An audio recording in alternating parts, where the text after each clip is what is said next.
आगे बढ़ें और यहाँ आपको बताएं कि इब्रारुल हक की बतौर चेयरमैन रेड क्रिसेंट सोसाइटी तैनाती पर हुक्म इम्तना बरकरार है। इब्रारुल हक की तैनाती का नोटिफिकेशन 12 दिसंबर तक वफाक ने इस्लामाबाद हाई कोर्ट से जवाब जमा करवाने के लिए वजीद मोहलत भी तलब कर ली है। 12 दिसंबर से पहले जवाब जमा करवाकर एक कॉपी दरख्वास्त गुजार वकील को दी जाए। इस्लामाबाद हाई कोर्ट में अटॉर्नी जनरल अनवर मंसूर को आइंदा समाअत पर अदालती मुआवनत की हिदायत भी जारी कर दी गई, जबकि अब इस केस की समाअत 12 दिसंबर तक मुलतवी कर दी गई है। अहम खबर है जिसे बोल न्यूज़ आपको आगाह कर रहा है। इब्रारुल हक की तैनाती का नोटिफिकेशन का ये मामला है जिसकी आज समाअत हुई और अब इनका नोटिफिकेशन मुअत्तल करते हुए साबिक चेयरमैन सईद इलाही को इस ओहदे पर बहाल करके रखा हुआ है। अहम खबर है जिससे आपको आगाह किया जा रहा है।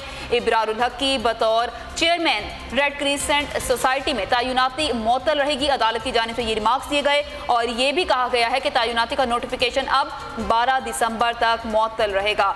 इब्रारुल हक की बतौर चेयरमैन रेड क्रिसेंट सोसाइटी के हवाले से ये खबर आप तक पहुंचाई जा रही है। मज़ीद बात करते हैं बोल न्यूज़ के नुमाइंदे शहजाद अली से। शहजाद अली, मज़ीद अदालती कार्रवाई के हवाले से बताइएगा।